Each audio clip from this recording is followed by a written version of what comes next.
Hello student, welcome back to my Prayas class.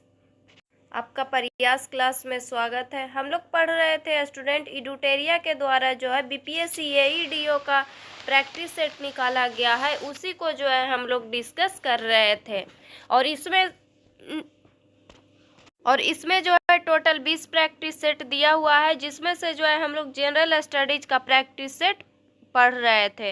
और इसमें जो है हम लोग प्रैक्टिस सेट नंबर जो है 5 पढ़ रहे थे। तो जो भी स्टूडेंट इस चैनल पे नए हैं, इस चैनल को जो है जरूर सब्सक्राइब कीजिएगा।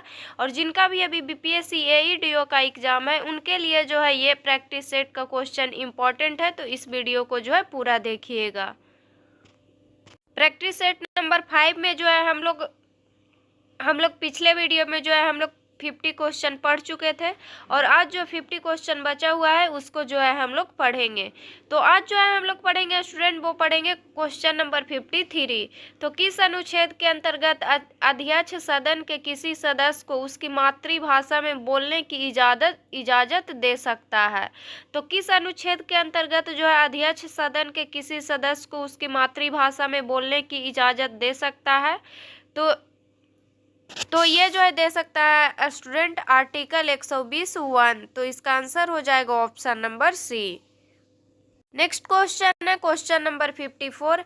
भारत के निम्नलिखित राष्ट्रपतियों पर विचार कीजिए।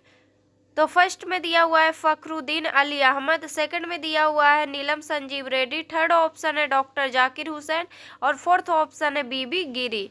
तो इस सभी को जो है उनके पदासीन होने का सही क्रम क्या था? तो ये जो है कब जो है राष्ट्रपति थे, उन इस सब को जो है सही क्रम में जो है सजाना है। तो फर्स्ट में दिया हुआ है स्टूडेंट फखरुद्दीन अली अहमद। तो फखरुद्दीन अली अहमद जो है 1974 से लेकर के 1977 तक जो है राष्ट्रपति थे। नेक्स्ट दिया हुआ है नीलम संजीव रेड्डी। नीलम संजीव रेड्डी जो है कब से कब तक राष्ट्रपति थे? तो ये जो है 1977 से लेकर के 1982 तक के राष्ट्रपति थे। नेक्स्ट दिया हुआ है डॉक्टर जाकिर हुसैन। डॉक्टर जाकिर हुसैन जो है 1967 से लेकर के 1969 तक जो है राष्ट्रपति थे। नेक्स्ट ऑप्शन में बीबी गिरी। बीबी गिरी जो है कब से कब तक थे? तो बीबी गिरी जो है 1969 से लेकर के 1974 तक के राष्ट्रपति थे। तो इसमें जो फर्स्ट में हो जाएगा डॉक्टर जाकिर हुसैन, उनके बाद हो जाएगा बीबी गिरी, उनके बाद हो जाएगा फखरुद्दीन अली अहमद, और उनके बाद जो है राष्ट्रपति थे नीलम संजीव रेड्डी। तो इसका आंसर हो जाएगा option number C. Question number 55। भारतीय संविधान का कौन सा भाग आयरलैंड के संविधान से लिया गया है? तो भारतीय संविधान का कौन सा भाग जो है आयरलैंड के संविधान से लिया गया है? तो फर्स्ट ऑप्शन है राज्य के नीति निर्देशक सिद्धांत, सेकंड ऑप्शन है राष्ट्रपति की निर्वाचन की प्रक्रिया, थर्ड ऑप्शन है राज्यसभा के लिए सदस्यों का नामांकन, और फोर्थ ऑप्शन है उपयुक्त सभी। तो आयरलैंड के संविधान से जो है राज्य के नीति निर्देशक सिद्धांत लिया गया है, राष्ट्रपति की निर्वाचन की प्रक्रिया ली गई है, राज्यसभा के लिए सदस्यों का नामांकन लिया गया है। तो ये सभी लिया गया है। तो इसका आंसर हो जाएगा ऑप्शन नंबर डी, उपयुक्त सभी। Question number 56। निम्नलिखित में से कौन सी समिति चुनाव सुधारों से संबंधित है? तो कौन सा समिति जो है चुनाव सुधारों से जो है संबंधित है? तो फर्स्ट ऑप्शन में दिया हुआ है दिनेश गोस्वामी समिति, सेकंड ऑप्शन में इंद्रजीत गुप्ता समिति, थर्ड ऑप्शन में है बोहरा समिति, और फोर्थ ऑप्शन में है वीके बीराव समिति। तो चुनाव सुधारों से जो है कौन कौन से समिति जो है संबंधित है? तो दिनेश गोस्वामी समिति, इंद्रजीत गुप्ता समिति और बोहरा समिति, ये सब समिति जो है चुनाव सुधार से संबंधित है। तो इसका आंसर हो जाएगा ऑप्शन नंबर डी, 1, 2 और 3। नेक्स्ट क्वेश्चन है क्वेश्चन नंबर 57। निम्नलिखित कथनों पर विचार कीजिए और सही कथन का पहचान कीजिए। तो कथन दिया हुआ है और इसमें जो सही है उसको चूज करना है। तो फर्स्ट ऑप्शन दिया हुआ है राज्यसभा का सभापति तथा उपसभापति उस सदन के सदस्य नहीं होते हैं। सेकंड कथन दिया हुआ है स्टूडेंट, राष्ट्रपति के निर्वाचन में राज्यसभा के मनोनीत सदस्यों को मतदान का कोई अधिकार नहीं होता, जबकि उनको उपराष्ट्रपति के निर्वाचन में मतदान का अधिकार होता है। थर्ड ऑप्शन दिया हुआ है उपराष्ट्रपति के निर्वाचन में संसद के निर्वाचित और मनोनीत सदस्य भाग लेते हैं। तो इसमें से जो है सही कथन को चूज करना था, तो इसमें जो है ऑप्शन नंबर बी और सी दोनों जो है सही है, तो इसका आंसर हो जाएगा option number D. Next question है क्वेश्चन नंबर 58, प्रांतों से संविधान सभा के सदस्य। तो प्रांतों से संविधान सभा के सदस्य जो है कैसे होते हैं, तो फर्स्ट ऑप्शन है उन प्रांतों के लोगों द्वारा सीधे निर्वाचित किए गए थे। भारतीय राष्ट्रीय कांग्रेस, मुस्लिम लीग आदि राजनीतिक दलों द्वारा निर्मित हुए थे। थर्ड ऑप्शन में सरकार द्वारा संवैधानिक मामलों में उनकी विशेषता के आधार पर चुना गया था। और फोर्थ ऑप्शन में है प्रांतीय विधानसभाओं द्वारा निर्वाचित हुए थे। तो प्रांतों से संविधान सभा के सदस्य जो थे प्रांतीय विधानसभाओं से निर्वाचित हुए थे, तो इसका आंसर हो जाएगा ऑप्शन नंबर डी। क्वेश्चन है क्वेश्चन नंबर 59, ग्राम सभा के बारे में असत्य कथन का चयन करें। तो ग्राम सभा के बारे में कथन दिया हुआ है और इसमें जो गलत है उसको चूज करना है। तो फर्स्ट कथन दिया हुआ है यह पंचायती राज के अधीन सबसे बड़ी सभा होती है। तो ये सही है कि जो ग्राम सभा होता है पंचायती राज के अधीन सबसे बड़ी सभा होती है। सेकंड ऑप्शन है ग्राम सभा में गांव के सभी मतदाता इनके सदस्य होते हैं, तो ये भी सही है। थर्ड ऑप्शन है ग्राम सभा के बैठक के लिए बीच का अंतराल 3 माह से अधिक का नहीं होना चाहिए। तो ग्राम सभा का जो बैठक होता है उसके बीच का अंतराल जो है 3 माह से अधिक नहीं होना चाहिए, तो ये भी सही है। तो इसमें जो है गलत कथन को चूज करना था, तो इसका आंसर हो जाएगा ऑप्शन नंबर डी, इनमें से कोई नहीं। इनमें से जितना भी कथन दिया हुआ है वो सभी जो है सही है। नेक्स्ट क्वेश्चन है क्वेश्चन नंबर 60, भारत में यदि एक राज्य एक चुनाव लागू किया जाता है तो भारतीय संविधान के किस अनुच्छेद में संशोधन की आवश्यकता होगी। तो भारत में यदि जो है एक राज्य और एक चुनाव लागू किया जाता है तो भारतीय संविधान के किस अनुच्छेद में संशोधन की आवश्यकता होगी। तो फर्स्ट ऑप्शन में दिया हुआ है आर्टिकल 83, सेकेंड ऑप्शन में है आर्टिकल 172, थर्ड ऑप्शन में दिया हुआ है आर्टिकल 356 और फोर्थ ऑप्शन में है उपयुक्त में से एक से अधिक। तो यदि जो है भारत में यदि जो है एक राज्य एक चुनाव लागू किया जाता है तो भारतीय संविधान के जो है आर्टिकल 83 में, आर्टिकल 172 में, आर्टिकल 356 में, ये सभी में जो है संशोधन की आवश्यकता होगी। तो इसका आंसर हो जाएगा ऑप्शन नंबर डी, उपयुक्त में से एक से अधिक। नेक्स्ट क्वेश्चन है क्वेश्चन नंबर 61, निम्न में से कितने युग्म सही सुमेलित है। तो कितने युग्म जो है सही सुमेलित है इसमें, तो फर्स्ट में दिया हुआ है पूंजीवादी अर्थव्यवस्था।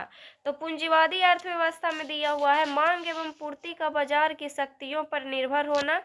तो पूंजीवादी अर्थव्यवस्था में जो है मांग एवं पूर्ति जो है बाजार की शक्तियों पर निर्भर होना, तो ये सही है। सेकंड में दिया हुआ है समाजवादी अर्थव्यवस्था।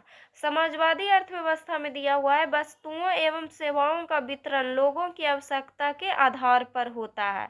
तो समाजवादी अर्थव्यवस्था में क्या होता है, वस्तुओं एवं सेवाओं का वितरण जो होता है लोगों की आवश्यकता के आधार पर होता है, तो ये भी सही है। नेक्स्ट दिया हुआ है मिश्रित अर्थव्यवस्था। मिश्रित अर्थव्यवस्था में दिया हुआ है पूंजीवादी एवं समाजवादी गुणों का समावेश। तो मिश्रित अर्थव्यवस्था में क्या होता है, पूंजीवादी एवं समाजवादी गुणों का समावेश होता है, तो ये भी सही है। तो इसमें से पूछा है कितने युग्म जो है सही सुमेलित है, तो इसका आंसर हो जाएगा ऑप्शन नंबर सी, सभी तीनों जो है सही सुमेलित है। नेक्स्ट क्वेश्चन है क्वेश्चन नंबर 62, आधुनिकीकरण में शामिल है। तो आधुनिकीकरण में क्या शामिल है, तो फर्स्ट ऑप्शन में दिया हुआ है नवीन प्रौद्योगिकी का प्रयोग, सेकंड ऑप्शन में है सामाजिक दृष्टिकोण में परिवर्तन लाना, थर्ड ऑप्शन में दिया हुआ है ए और बी दोनों, और फोर्थ ऑप्शन में उपयुक्त में से कोई नहीं। तो आधुनिकीकरण में शामिल है नवीन प्रौद्योगिकी का प्रयोग और सामाजिक दृष्टिकोण में परिवर्तन लाना, तो ये दोनों शामिल है। तो इसका आंसर हो जाएगा ऑप्शन नंबर सी, ए और बी दोनों। नेक्स्ट क्वेश्चन है क्वेश्चन नंबर 63, किसी सार्वजनिक उपक्रम के स्वामित्व या प्रबंधन का सरकार द्वारा त्याग कहलाता है? तो किसी सार्वजनिक उपक्रम के स्वामित्व या प्रबंधन का सरकार द्वारा त्याग क्या कहलाता है? तो निजीकरण कहलाता है। तो इसका आंसर हो जाएगा ऑप्शन नंबर बी। क्वेश्चन है क्वेश्चन नंबर 64, यूएनसीईडी का पूर्ण विस्तार है। तो यूएनसीईडी का पूर्ण विस्तार जो है क्या है, इसका जो है फुल फॉर्म क्या होता है? तो इसका फुल फॉर्म होता है संयुक्त राष्ट्र पर्यावरण और विकास सम्मेलन। तो इसका आंसर हो जाएगा option number C. Next question है क्वेश्चन नंबर 65, सकल घरेलू उत्पाद जीडीपी की गणना में निम्नलिखित में से किसे शामिल नहीं किया जाता है? तो जीडीपी की गणना में जो है किसे शामिल नहीं किया जाता है? फर्स्ट ऑप्शन में दिया हुआ है वस्तुओं और सेवाओं पर अंतिम उपभोग व्यय। सेकंड ऑप्शन में दिया हुआ है सरकार का व्यय। थर्ड ऑप्शन में दिया हुआ है किसी देश के नागरिकों द्वारा विदेश में अर्जित आय। और फोर्थ ऑप्शन में दिया हुआ है सकल पूंजी निर्माण। तो जीडीपी की गणना में जो है किसे जो है शामिल नहीं किया जाता है? तो किसी देश के नागरिकों द्वारा विदेश में अर्जित आय को जो है शामिल नहीं किया जाता है। तो इसका आंसर हो जाएगा option number C. Next question है क्वेश्चन नंबर 66, अंत्योदय अन्न योजना की शुरुआत किस पंचवर्षीय योजना में की गई थी? तो अंत्योदय अन्न योजना की शुरुआत जो है 9वीं पंचवर्षीय योजना में की गई थी। तो इसका आंसर हो जाएगा ऑप्शन नंबर ए।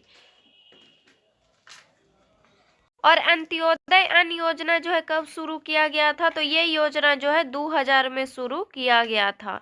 और नौवीं पंचवर्षीय योजना जो है सामाजिक न्याय और समानता के साथ विकास पर केंद्रित था। तो नौवीं पंचवर्षीय योजना जो है किस पर केंद्रित था? तो सामाजिक न्याय और समानता के विकास पर केंद्रित था। क्वेश्चन है क्वेश्चन नंबर 67, निम्न कथनों पर विचार करें। तो फर्स्ट कथन दिया हुआ है बेरोजगारी का यह प्रकार देश की आर्थिक संरचना से संबंधित है। सेकंड ऑप्शन है कौशल के बेमेल होने के कारण भी इस प्रकार की बेरोजगारी होती है। थर्ड ऑप्शन में दिया हुआ है इस प्रकार की बेरोजगारी दीर्घकालिक प्रकृति की होती है। तो उपयुक्त विशेषता किस प्रकार की बेरोजगारी को इंगित करता है? तो ये सभी विशेषता जो है संरचनात्मक बेरोजगारी को इंगित करता है। तो इसका आंसर हो जाएगा option number A. Next question है क्वेश्चन नंबर 68, नीति आयोग के गठन से पहले भारत में कुल कितनी पंचवर्षीय योजनाएं पूरी हो चुकी थी? तो नीति आयोग के गठन से पहले जो है भारत में जो है 12 पंचवर्षीय योजना पूरी हो चुकी थी। तो इसका आंसर हो जाएगा option number C. Question number 69, किसने चंपारण सत्याग्रह के दौरान बिहार में गांधी जी की जान बचाई थी? तो चंपारण सत्याग्रह के दौरान जो है बिहार में गांधी जी की जान जो है बतख मियाँ बचाए थे। तो इसका आंसर हो जाएगा ऑप्शन नंबर डी। और चंपारण सत्याग्रह जो है कब हुआ था? तो ये हुआ था 1917 ईस्वी में। क्वेश्चन नंबर 70, बिहारी छात्र सम्मेलन का 16वां अधिवेशन कहाँ हुआ था? तो बिहारी छात्र सम्मेलन का 16वां अधिवेशन हजारीबाग में हुआ था। तो इसका आंसर हो जाएगा ऑप्शन नंबर ए। और 16वां अधिवेशन जो है बिहारी छात्र सम्मेलन का कब हुआ था? तो ये हुआ था 1921 ईस्वी में। और श्रीमती सरला देवी की अध्यक्षता में हुआ था ये अधिवेशन। और बिहारी छात्र सम्मेलन का पहला अधिवेशन जो है कहाँ हुआ था? तो बिहारी छात्र सम्मेलन का पहला अधिवेशन पटना में हुआ था। और कब हुआ था? तो ये हुआ था 1908 ईस्वी में। और 16वां अधिवेशन 1921 ईस्वी में हुआ था। क्वेश्चन है क्वेश्चन नंबर 71, स्वतंत्रता पश्चात बिहार का प्रथम राज्यपाल कौन बना था? तो स्वतंत्रता के बाद बिहार का प्रथम राज्यपाल बने थे जयराम दास दौलत राम। नेक्स्ट क्वेश्चन है क्वेश्चन नंबर 72, सन 1875 ईस्वी में बिहार हेराल्ड आरंभ किसने किया था? तो सन 1875 ईस्वी में बिहार हेराल्ड जो है आरंभ किए थे बाबू गुरु प्रसाद सेन। तो इसका आंसर हो जाएगा ऑप्शन नंबर बी। और बिहार हेराल्ड जो है क्या था? तो बिहार हेराल्ड जो है पत्रिका का नाम था। और इसका प्रकाशन जो है कब किया गया था? तो इसका प्रकाशन जो है 1875 ईस्वी में शुरू किया गया था। और यह जो है एक अंग्रेजी अखबार था। और बिहार का पहला हिंदी समाचार पत्र कौन था? तो बिहार का पहला हिंदी समाचार पत्र था बिहार बंधु, जो 1874 में पटना में प्रकाशित हुआ था। तो बिहार हेराल्ड जो है कब प्रकाशित हुआ था, तो 1875 में हुआ था, और यह जो है एक अंग्रेजी अखबार था। और बिहार का पहला हिंदी समाचार पत्र कौन था, तो बिहार बंधु था, और इसका प्रकाशन जो है 1874 ईस्वी में हुआ था। नेक्स्ट क्वेश्चन है क्वेश्चन नंबर 73। सन 1939 में बिहार में अंबारी सत्याग्रह का नेतृत्व किसने किया था, तो सन 1939 में बिहार में अंबारी सत्याग्रह का नेतृत्व किए थे राहुल सांकृत्यानंद। तो इसका आंसर हो जाएगा option number B. Next question है क्वेश्चन नंबर 74। गंगा के बाएं तट की मुख्य सहायक नदियों का पश्चिम से पूर्व का क्रम है, तो गंगा के बाएं तट की मुख्य सहायक नदियों का पश्चिम से पूर्व का क्रम पूछा है। तो पश्चिम से पूरब की ओर जो है कौन कौन नदी बहती है, तो इसमें हो जाएगा रामगंगा, उसके बाद गोमती, उसके बाद गंडक और उसके बाद बागमती। तो इसका आंसर हो जाएगा option number B. Next question है क्वेश्चन नंबर 75। ब्रह्मयोनी पहाड़ी बिहार के किस जिले में स्थित है, तो ब्रह्मयोनी पहाड़ी जो बिहार के गया जिला में स्थित है। Question number 76। बिहार के किस कृषि जलवायु क्षेत्र में सबसे अधिक जिले हैं, तो बिहार के किस कृषि जलवायु क्षेत्र में जो है सबसे अधिक जिला है, तो उत्तर पश्चिम जलवायु क्षेत्र में जो है सबसे अधिक जिला है। तो इसका आंसर हो जाएगा option number B. Question number 77। निम्न में असत्य कथन का चयन करें, तो गलत कथन का जो है इसमें चूज करना है। तो फर्स्ट कथन दिया हुआ है कर्मनाशा नदी का उद्गम स्थल बिंद पहाड़ी है, तो ये सही है स्टूडेंट कि कर्मनाशा नदी का जो है उद्गम स्थल कहाँ है, तो बिंद पहाड़ी है। सेकंड ऑप्शन में है सोन नदी का उद्गम अमरकंटक पहाड़ी है, तो ये भी सही है कि सोन नदी का उद्गम कहाँ है, तो अमरकंटक पहाड़ी है। नेक्स्ट ऑप्शन है फल्गु और निरंजना नदी छोटा नागपुर पठार से प्रवाहित होती है, तो ये भी सही है कि फल्गु और निरंजना जो नदी है वो छोटा नागपुर पठार से प्रवाहित होती है। नेक्स्ट ऑप्शन है घाघरा नदी का उद्गम स्थल नेपाल में है, तो नहीं, ये गलत है। घाघरा नदी का उद्गम स्थल नेपाल नहीं है, कहाँ है, तो तिब्बत क्षेत्र में है। कहाँ है, तो तिब्बत क्षेत्र में है। तो घाघरा नदी का उद्गम स्थल तिब्बत क्षेत्र में है। तो इसमें जो है गलत कथन का चयन करना है, तो इसका आंसर हो जाएगा option number D. Next question है क्वेश्चन नंबर 78। मुंगेर पहाड़ी क्षेत्र निम्नलिखित भौतिक प्रदेशों में से किसका एक भाग है, तो मुंगेर पहाड़ी क्षेत्र जो है दक्षिण का पहाड़ी भाग है। क्या है, तो दक्षिण का पहाड़ी भाग है। तो इसका आंसर हो जाएगा option number A. Next question है क्वेश्चन नंबर 79। बिहार नगर निकाय चुनाव में महिलाओं को 50% आरक्षण कब दिया गया, तो बिहार नगर निकाय चुनाव में महिलाओं को 50% आरक्षण दिया गया है 2007 से। तो इसका आंसर हो जाएगा option number B. Next question है क्वेश्चन नंबर 80। एक ही व्यक्ति को दो या अधिक राज्यों के राज्यपाल के रूप में नियुक्त किस अनुच्छेद के तहत किया जा सकता है, तो एक ही व्यक्ति को दो या अधिक राज्यों के राज्यपाल के रूप में नियुक्त जो है आर्टिकल 153 के तहत किया जा सकता है। तो इसका आंसर हो जाएगा option number B. Next question है क्वेश्चन नंबर 81। फीफा ने भारत में लड़कियों के लिए अपनी पहली टैलेंट एकेडमी कहाँ स्थापित की है, तो फीफा ने भारत में लड़कियों के लिए अपनी पहली टैलेंट एकेडमी जो है हैदराबाद में स्थापित की है। तो इसका आंसर हो जाएगा option number D. Next question है क्वेश्चन नंबर 82। भारत के 15वें उपराष्ट्रपति बने सीपी राधाकृष्णन के पक्ष में कुल कितने वोट मिला, तो भारत के 15वें उपराष्ट्रपति बने सीपी राधाकृष्णन के पक्ष में जो है टोटल 452 वोट मिला था। तो इसका आंसर हो जाएगा option number D. Next question है क्वेश्चन नंबर 83। निम्न में से कौन साहित्य के क्षेत्र में नोबेल पुरस्कार 2025 का विजेता है, तो साहित्य के क्षेत्र में नोबेल पुरस्कार 2025 का विजेता कौन है, तो फर्स्ट ऑप्शन में दिया हुआ है लासजलो क्रासजनाहोस्काई। तो साहित्य के क्षेत्र में नोबेल पुरस्कार जो है दिया गया है लासजलो क्रासजनाहोस्काई को दिया गया है। तो इसका आंसर हो जाएगा option number A. Question number 84। 71वें राष्ट्रीय फिल्म पुरस्कार में सर्वश्रेष्ठ अभिनेता का पुरस्कार किसने जीता है, तो 71वें राष्ट्रीय फिल्म पुरस्कार में सर्वश्रेष्ठ अभिनेता का पुरस्कार जो है कौन जीते हैं, तो शाहरुख खान और विक्रांत मैसी। तो इसका आंसर हो जाएगा ऑप्शन नंबर डी। बी और सी दोनों। नेक्स्ट क्वेश्चन है क्वेश्चन नंबर 85। भारतीय लेखिका बानू मुश्ताक ने 2025 में अपने लघु कहानी संग्रह हार्ट लैम्प के लिए अंतर्राष्ट्रीय बुकर पुरस्कार जीता। वह किस भाषा में लिखी गई है? तो यह जो है कन्नड़ भाषा में लिखा गया है। तो इसका आंसर होगा ऑप्शन नंबर सी।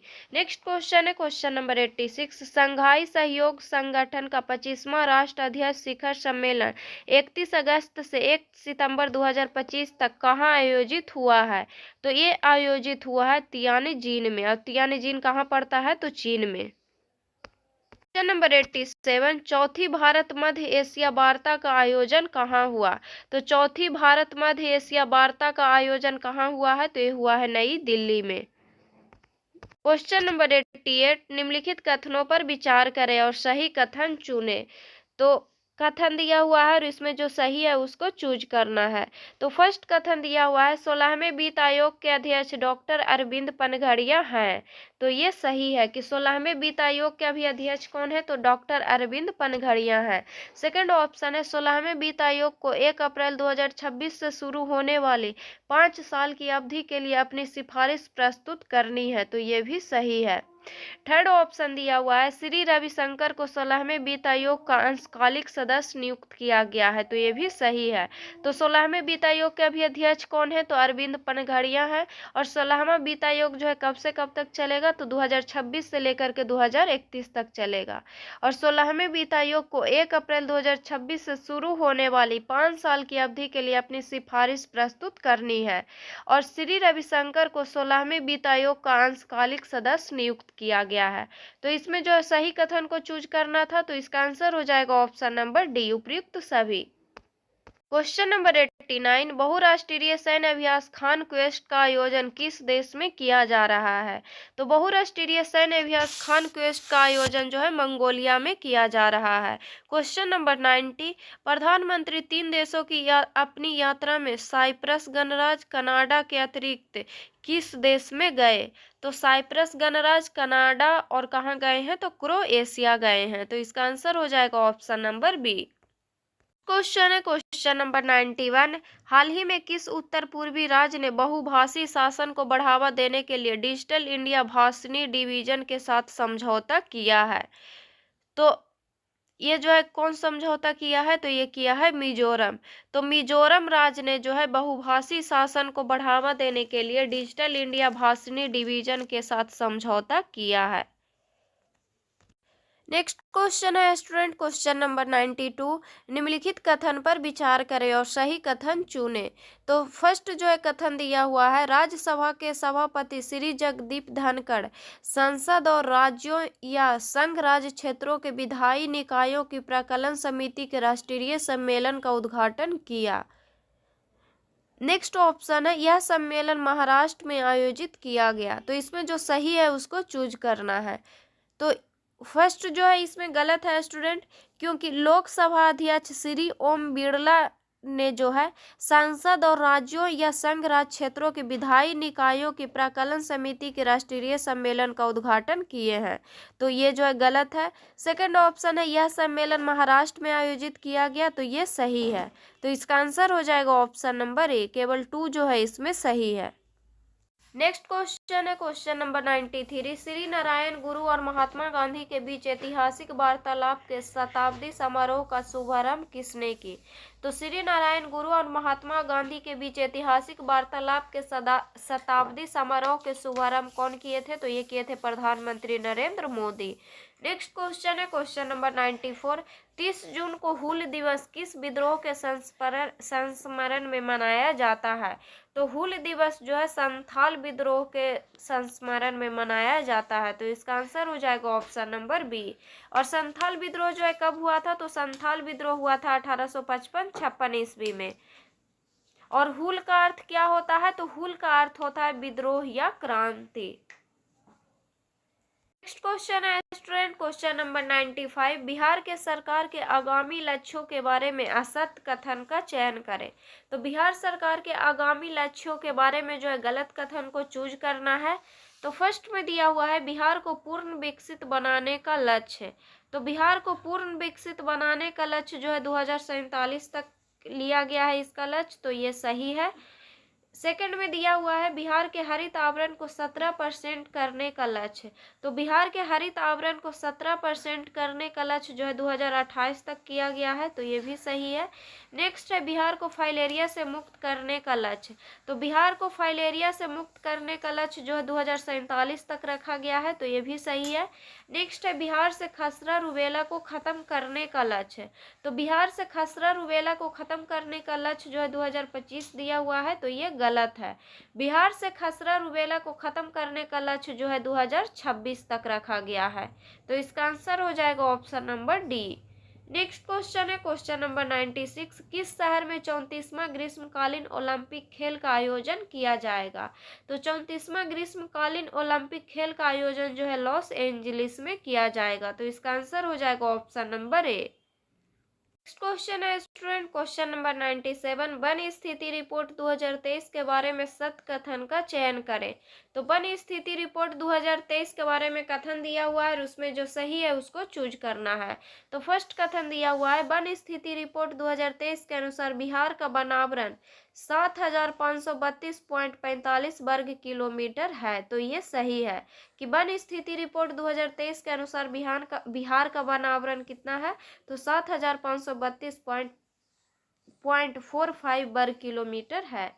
सेकंड ऑप्शन है 2021 की रिपोर्ट की तुलना में वन आवरण में 129.19 किलोमीटर स्क्वायर की वृद्धि हुई है, तो ये भी सही है।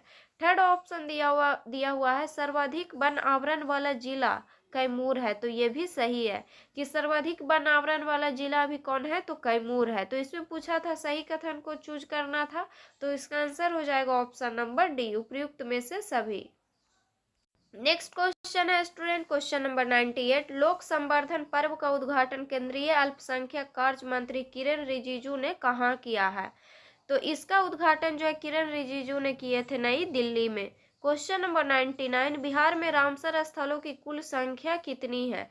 तो बिहार में रामसर स्थलों की अब जो है कुल संख्या हो गया है 6 हो गया है। तो बिहार में कितने रामसर स्थल है, तो 6 रामसर स्थल है। कौन कौन है, तो कांवर झील है, कांवर झील है। तो कांवर झील कहाँ है, तो ये बेगूसराय में है। सेकंड नागी पक्षी अभयारण्य, तो नागी पक्षी अभयारण्य कहाँ है, तो ये जमुई में पड़ता है। थर्ड है नकटी पक्षी अभयारण्य, नकटी पक्षी अभयारण्य कहाँ है, तो ये भी जमुई में है। और 3 को जो है एक जुटा है इस बार स्टूडेंट, तो ये गोकुल जलाशय, तो गोकुल जलाशय कहाँ है, तो बक्सर में है। और 5वां है उदयपुर झील, उदयपुर झील कहाँ है, तो पश्चिमी चंपारण में है।